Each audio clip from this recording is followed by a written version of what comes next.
మానవత్వం అనేది ఈ సమాజంలో రోజురోజుకు ఎలా కనుమరుగవుతోంది అనే విషయం మనం ప్రతిరోజు చూస్తూనే ఉన్నాం. అలాంటి సందర్భంలోనే మానవత్వంతో స్పందించే మనుష్యులు మనకు కనపడుతుంటారు, తారసపడుతుంటారు. మనలో ఉన్న మానవత్వాన్ని తట్టి లేపుతారు, ఎంతో మందికి ఆదర్శంగా నిలుస్తారు. అలాంటి ఒక విషయం గురించి ఇప్పుడు మనం తెలుసుకోబోతున్నాం. జాకబ్ మార్టిన్ భారతదేశం తరపున క్రికెట్ ఆడాడు. బరోడా జట్టుకు కెప్టెన్ గా కూడా వ్యవహరించాడు. ఆయన వయస్సు ప్రస్తుతం 46 సంవత్సరాలు.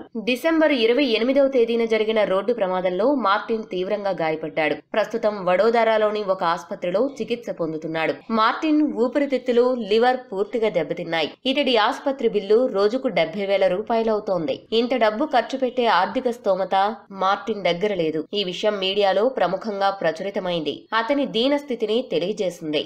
మాజీ క్రికెటర్ జాకబ్ మార్టిన్ ఇలాంటి పరిస్థితిలో ఉన్నాడు అని తెలిసిన వెంటనే భారత జట్టు యువ ఆల్రౌండర్, బరోడా జట్టు ఆటగాడు హార్దిక్ పాండ్యా సోదరుడు కృణాల్ పాండ్యా మానవత్వంతో స్పందించాడు. ఆసుపత్రికి వెళ్లి జాకబ్ మార్టిన్ పరిస్థితి చూసి చలించిపోయాడు. ఆయన కుటుంబ సభ్యులకు బ్లాంక్ చెక్ రాసిచ్చాడు. తన పెద్ద మనస్సు చాటుకున్నాడు. డబ్బు కంటే మానవత హృదయం ముఖ్యమని చాటి చెప్పాడు. కృణాల్ పాండ్యా బ్లాంక్ చెక్ ఇచ్చి చేసిన సహాయానికి నెటిజన్లు పాండ్యాపై ప్రశంసల వర్షం కురిపిస్తున్నారు.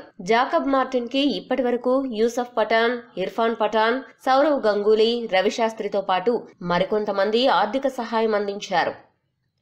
ఈ వీడియో గనుక మీకు నచ్చినట్లయితే లైక్, షేర్, కామెంట్ చేయండి. మరిన్ని ఆసక్తికర అంశాల కోసం మా ఛానల్ ని సబ్స్క్రైబ్ చేసుకోండి.